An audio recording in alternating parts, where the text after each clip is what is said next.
She laughed before she saw it. That was the part that killed me. That loud, high-pitched cackle she always did when she thought no one was watching, like a balloon releasing air in chaos. Except this time, it wasn't mine to love anymore. From the corner booth, I watched her toss her hair back, drape her hand on the table like a runway model, and lean into him. That walking protein shake with a smug jawline and shirt unbuttoned just far enough to scream, "Divorce him already." He ordered her something sweet, something pink, with a flower sticking out of it. She giggled again. That was her third drink. The ring hadn't arrived yet. Jake, the bartender, was waiting for my signal. I told him, "Don't just give it to her right away. Wait until she leans in. Wait until she looks the happiest. Then slide it to her." I wanted it to interrupt her joy. I know, I sound like a bitter wreck. I probably am. But don't confuse me with brave. This wasn't revenge. This was desperation with a bow tied around it. She wore the same dress from our 3rd anniversary. I know because I bought it. Emerald green, low back, straps that never stayed up. I remember because she once spun around our kitchen in that dress to Sinatra, barefoot, wine drunk, saying, "I want to be this happy forever." And now here we are. She leaned in. Jake made eye contact with me across the room. I nodded. He reached under the bar, pulled out the small black box I had handed him an hour earlier, and walked it down to her like it was just another check. She tilted her head, confused. He said nothing, just placed it in front of her, then walked away. Her hand hovered over it, unsure. The man beside her raised an eyebrow. He said something I couldn't hear. She opened the box and froze. Dead. Still. Just for a second, her mask cracked. A flicker, like lightning far in the distance. Her hand trembled. And that's when she looked up. Right at me. Across the room. Past the candles. Past the fake smiles. Past the man beside her. Her eyes landed on me like she forgot I still existed. She didn't cry. She didn't run. She just mouthed one word. "Why?" And I smiled. Not because I was happy, but because she still didn't get it. She never did. She didn't look angry. Or hurt. Not even guilty. She looked puzzled. Like someone who just walked into a room and forgot why they were there. It wasn't the face of someone who'd been caught. It was the face of someone who thought they were winning, right up until the lights cut out. I didn't move. I didn't blink. I just stared back at her, sipping the same watered-down whiskey I'd been nursing for the past hour and a half. I'd picked this booth for a reason. Far enough to not be obvious, but close enough that she could see what used to be hers. Her hand slowly closed the ring box. She didn't say a word to the guy next to her. He was scrolling through his phone now, oblivious. That made it worse somehow. That he didn't even care what was in the box. That he didn't even ask. She excused herself, stood up too fast, and knocked over her pink drink. It bled across the table like a slow, sweet crime scene. She didn't stop to wipe it. She didn't look back. And I knew, before she even crossed the floor, that she was coming straight to me. It's funny, when someone's walking toward you like that, with anger, confusion, maybe fear all rolled up behind their perfectly lip-glossed expression, it doesn't feel empowering. It feels like standing on train tracks waiting to find out if it's really a train or just your own guilt barreling at you. She stopped at my table. Didn't sit. Didn't ask. Just said, "What is this, Julian?" I could have made a speech. I could have laid out every lie I had uncovered. Every night I sat alone while she was out grading papers. Every second I stared at my phone hoping for a text that never came. But I just said, "It's your ring. And you gave it to the bartender?" Her voice cracked. What the hell is this? Some public shaming stunt? I wanted to laugh. Shaming? She thought this was about embarrassment? About revenge?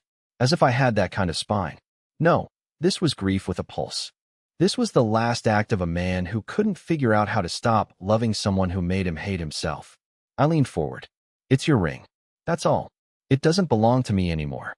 You could have just talked to me. You could have talked to me 3 months ago when you booked a hotel under your maiden name." Her eyes widened. There it was. The first real crack. That shut her up. And then, for a second, just one brief, flickering second, I saw a version of her I hadn't seen in years.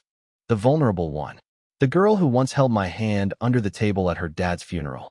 The woman who once whispered, "Promise you'll never leave me," like it was a blood oath.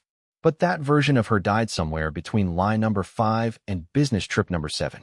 She looked at me like she wanted to say something. Maybe an apology, maybe just a new lie polished to look like regret. But then her phone buzzed in her hand. And she looked down and smiled. Not at me. At his name. She turned around without another word. Left me there. And that was the moment I realized something worse than betrayal. She hadn't chosen him over me. She'd chosen herself. And I had never been part of that decision. I didn't leave right after she did. I stayed. Maybe I hoped she'd turn back, or maybe I was just too numb to move. The air felt heavier, like someone had pressed pause on the rest of the world, and I was the only idiot still breathing. Jake came by to check on me. You all right, man? He asked, wiping down the bar like it was a sacred ritual. I didn't answer, just nodded like a robot and stared at the ring box she'd left behind on the table. She hadn't taken it with her. Of course she didn't. Why would she want a symbol of something she stopped believing in months ago? I should have gone home. Should have driven back to my little house where the fridge still had her almond milk and kale she never ate. Instead, I stayed. And that's when it happened, the moment that changed everything. About 20 minutes later, the muscle brain she'd been sitting with got up too. I watched him adjust his jacket like it was part of some performance, look around, and walk toward the back hallway, toward the restrooms and staff entrance. Jake had disappeared into the same hallway a few minutes earlier. I assumed to smoke or call his girlfriend or whatever bartenders do after handing someone their emotional grenade of a wedding ring. I didn't mean to follow. I really didn't. But something in me shifted, like a lever I didn't know I had was suddenly yanked. I got up, walked slowly, quietly, and that's when I heard it. Voices. Not loud, not angry, but clear enough that every word lodged into my chest like a needle. Jake, you shouldn't have brought her here, man. The guy, I didn't even know his name, chuckled. Relax. She doesn't suspect a thing. Jake, she's not the one you need to worry about. The guy. Oh, come on. You said he wouldn't do anything. You said he'd fall apart, maybe cry, then disappear. Jake didn't respond right away. Then, yeah, I said that. But I didn't think he'd give me the ring. There was a pause. A long one. I leaned in closer, heart pounding in my ears. My mouth was dry, my skin crawling. The guy laughed again. Man, this is going better than I thought. She'll be begging to move in with me by next week. And he'll probably write a sad little blog post about it. That's when I realized something horrifying. They knew each other. Jake, the bartender, the guy I'd trusted to deliver that ring like it was some poetic justice. He was in on it. I took a step back, accidentally knocking over a mop bucket. It clattered, metal against tile, and the voices inside went dead silent. I didn't wait. I turned and bolted. Out the door. Into the night air. My lungs burning. My head spinning. The world suddenly feeling even more fake than I already thought it was. I sat in my car for 30 minutes before starting it. I couldn't cry. I couldn't scream. I just sat there while my windshield fogged up and a street lamp buzzed above like some godless spotlight on a man too weak to matter. She hadn't just cheated on me. She'd choreographed it. With them. It wasn't just betrayal anymore. It was a setup, and I had walked right into it, holding the box like a fool, thinking I had control. I didn't know what their game was. But I knew one thing now, with absolute clarity. It wasn't over. Not even close. The next morning, I woke up in my car with the seatbelt still on and a cramp in my neck so bad it felt like someone had tried to twist my head clean off. My phone was dead. I hadn't meant to sleep there. I hadn't even meant to stay parked in that same bar lot all night. But I guess some part of me didn't want to go home. I didn't want to open the door to the house where every drawer, every coffee mug, every bathroom towel was picked out by a woman who now whispered secrets with men I'd shaken hands with. I finally drove home, plugged my phone in, and when it powered on, I had 2 new texts. Not from Lacey. One from Jake. One from an unknown number. Jake's text just said, "We need to talk. Not what you think." I didn't respond. My jaw clenched. I could feel that weird twitch under my left eye coming back again. The unknown number? That was worse. "You should stop digging, Julian. You're not built for this." No name. No signature. No threat. Just that. A sentence that made my skin go cold. I sat down on the edge of my bed, staring at that message. My first thought was that it had to be him, the guy at the bar. Lacey's whatever he was. Boyfriend? Accomplice? Puppet master? I didn't even know anymore. But how would he have my number? Unless she gave it to him. Unless this had been going on far longer than I imagined. Maybe it wasn't 3 months. Maybe it was a year. Or 2. Suddenly, it wasn't just a cheating story anymore. It was something layered. Premeditated. Strategic. Something cruel. I didn't eat that day. I tried. I made toast and peanut butter, but the smell of it made me nauseous. I just kept pacing. The house felt smaller somehow. Every time I passed a mirror, I looked worse. Greasier, paler, like I was slowly being erased.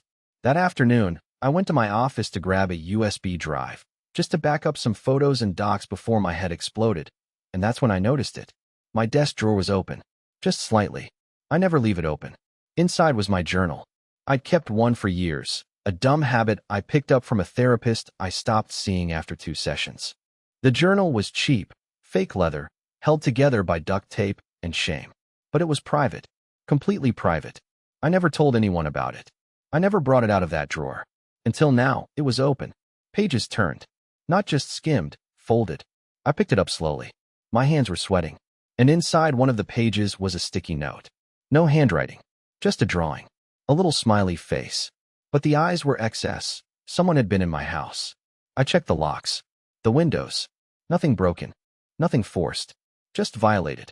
Like a ghost had wandered through my life and left fingerprints on my ribs. I didn't sleep that night. I sat on my couch with a baseball bat and a knife from the kitchen, switching between paranoia and the desperate hope that maybe I was overreacting.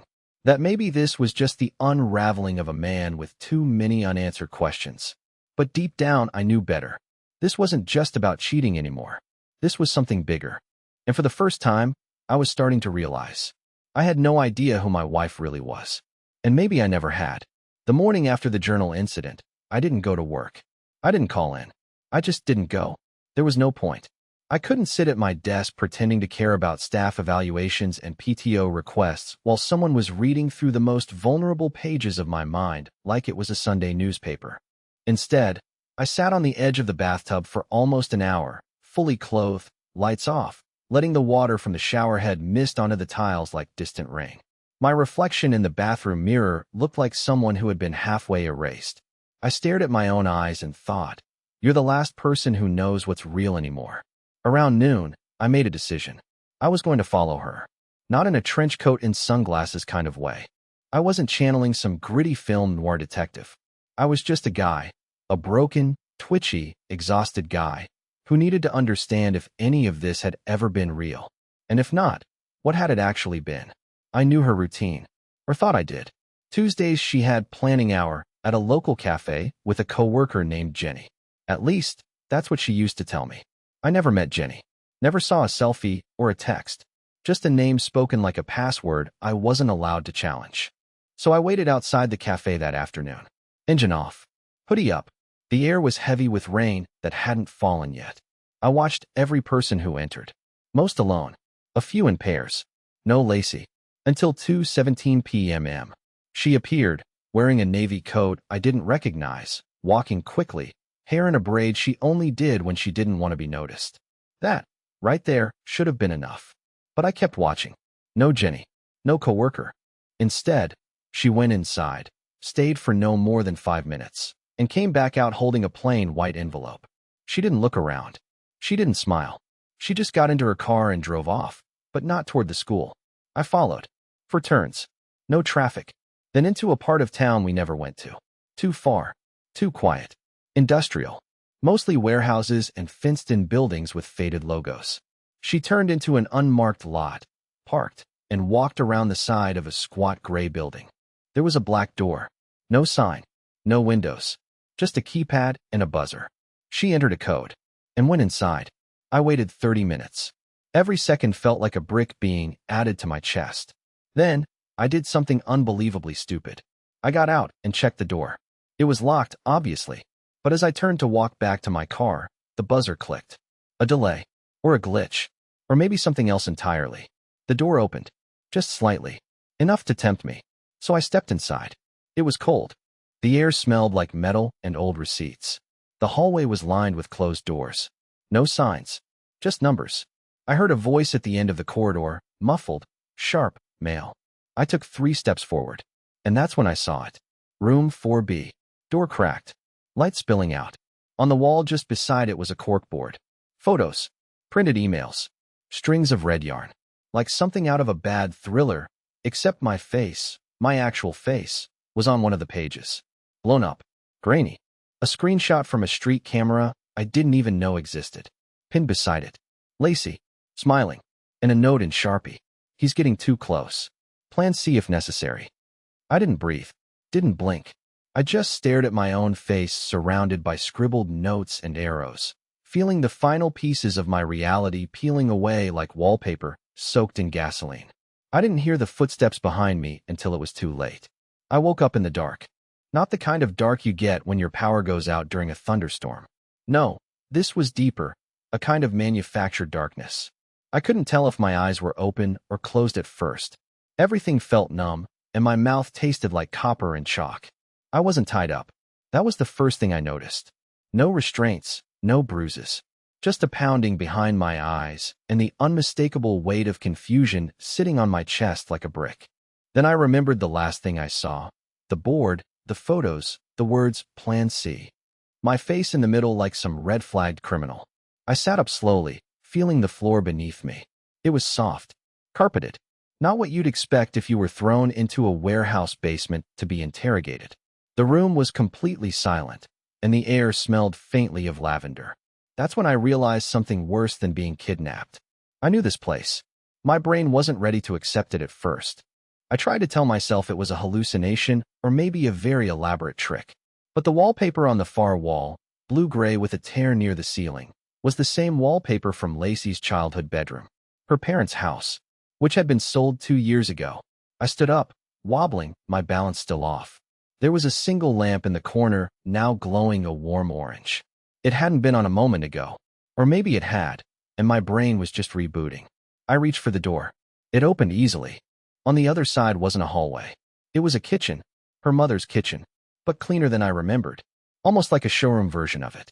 Empty, silent, too still to be lived in. That's when I saw her. Lacey, sitting at the kitchen table, legs crossed, sipping tea like this was Sunday brunch and not a psychological hostage situation. "You're awake," she said, as if I'd just come back from a nap. I didn't speak. My mouth wouldn't let me. She gestured for me to sit. Against all reason, I did. She watched me for a moment, then reached into her coat pocket and slid something across the table. My journal, the duct-taped one, open to a page I hadn't written yet. But the handwriting was mine. I picked it up with shaking fingers and read. "Lacey is trying to protect me from something bigger. I just don't understand it yet." I looked at her, throat dry. "What is this?" She tilted her head. "You wrote that last week." "No, I didn't." She smiled softly. "Julian, we've been through this." I pushed the journal away. What the hell is going on? Why was I in that warehouse? Why is there a board with my face on it? Who is that man you've been seeing? She didn't flinch. She didn't get defensive. She just looked tired. "You think I betrayed you," she said slowly.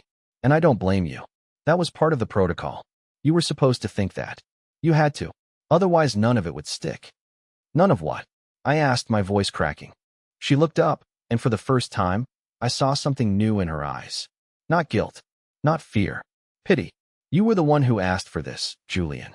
You just don't remember." My heart dropped. "What are you talking about?" She leaned forward. "You came to me 6 months ago, terrified. You said someone was following you. That you'd uncovered something at work, something too big. You begged me to help you disappear, to fake a breakdown, to make everyone believe you were spiraling. You wanted out of your life, out of your identity, even out of your own memories if it meant they couldn't reach you." I stared at her, unable to move. She continued, "We had to erase it all. The happy marriage, the comfort, the predictability. We had to give them something else to focus on. Something Messier. A cheating wife. A dramatic fallout. A ring on a bar counter. It was convincing. It had to be." I laughed. I actually laughed, but it came out dry and broken. "Are you hearing yourself?" I snapped. "You want me to believe I asked for this? That I told you to shatter my life into pieces and pretend you were with someone else so I could, what? Vanish?" She reached into her coat pocket again and pulled out a flash drive. "You don't have to believe me," she said, setting it gently on the table. "But everything's on here. The real timeline. The real notes. Even your video message to yourself before you had them wiped." "I never." "You did." My hand stayed in my lap. I didn't touch the drive. I didn't trust anything anymore, especially not my own thoughts. I felt like I was standing on a collapsing bridge, and she was offering me a blueprint that only made sense upside down. She stood up, walked around the table, and kissed the top of my head like she used to before we both fell asleep in front of the TV. Then she whispered, "They're still watching, Jules. Don't let this all be for nothing."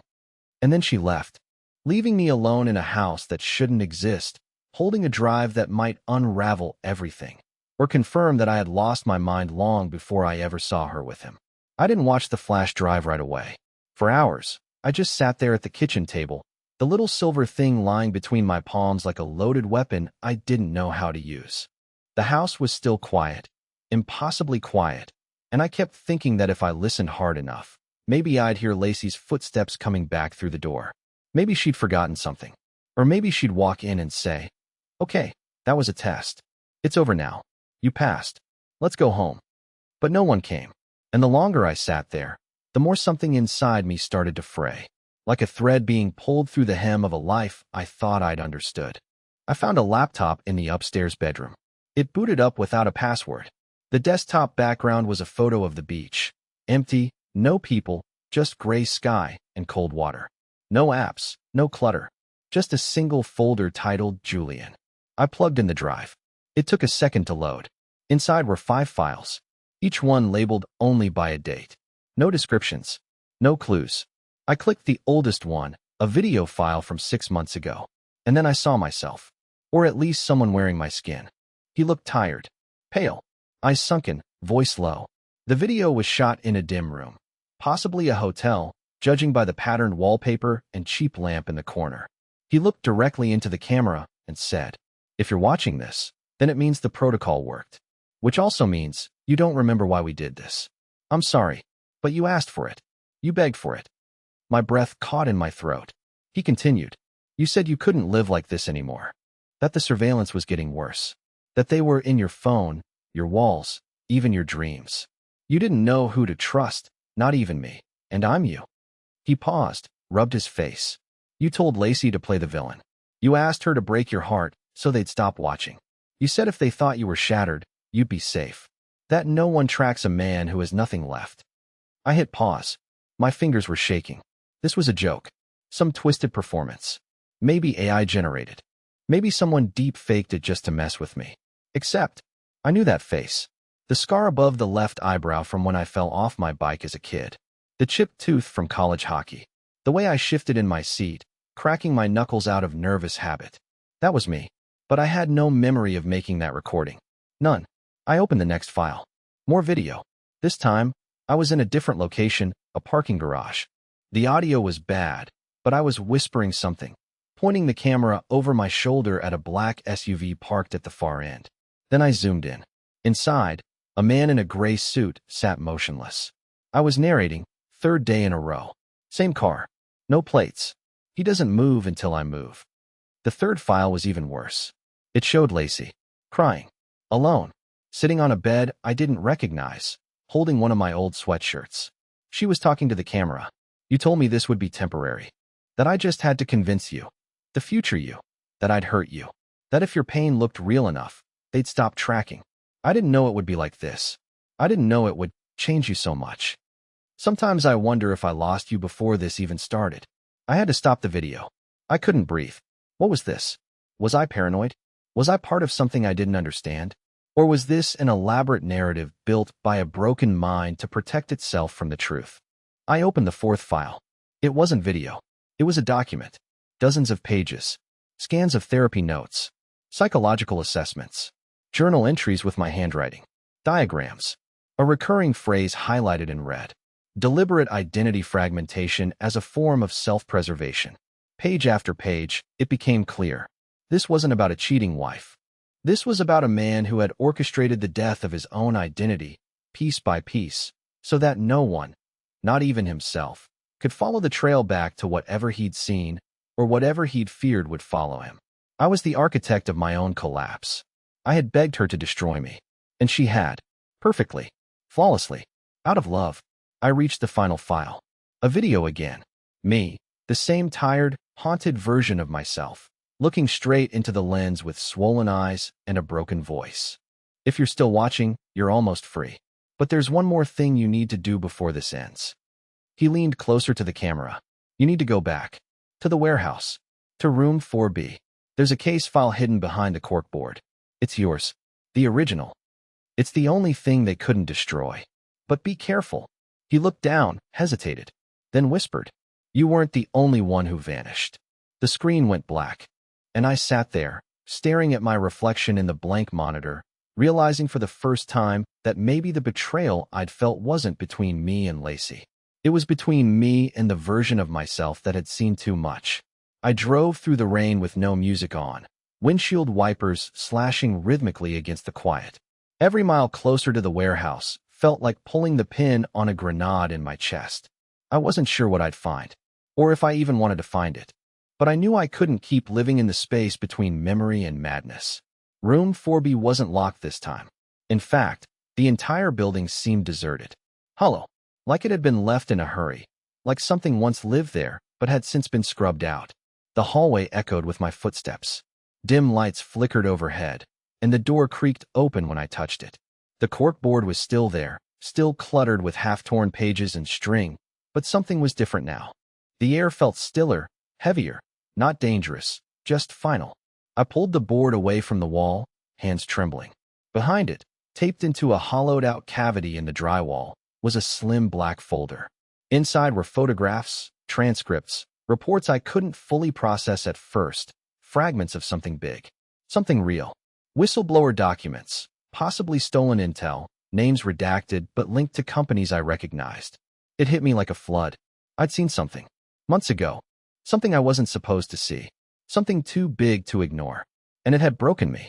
But instead of running, I had created a version of myself that could run. One that believed in heartbreak, not conspiracy. One that could fall apart for a reason simple enough to be forgiven.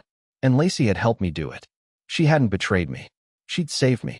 I sat on the floor, folder clutched to my chest, for what felt like an hour. And when I finally walked out of that building, the rain had stopped. The sky was soft and gray, the kind of gray that feels like the world pressing reset. Everything smelled like wet concrete and quiet forgiveness. I drove straight to her. Not to confront her. To thank her. She opened the door barefoot, wearing that ridiculous sweatshirt of mine she always said made her look like a marshmallow. Her eyes widened when she saw me, but she didn't step back. She didn't ask a single question. She just whispered, "You remembered." I nodded. And then, for the first time in what felt like years, I cried without shame. Not the broken, bitter crying I'd done alone on the bathroom floor or in my car. This was different. This was release. This was rebuilding. We sat on her couch for hours. No words, no explanations. Just two people who had once built a lifeboat out of lies and now, finally, had found land. Eventually, I asked her if we could try again. Not the marriage, not yet. Just us. Just two people who remembered how to trust the silence between them. She didn't say yes. She didn't have to. She leaned into me, rested her head on my shoulder, and said, "I never stopped hoping you'd come back." So I did. And this time I stayed.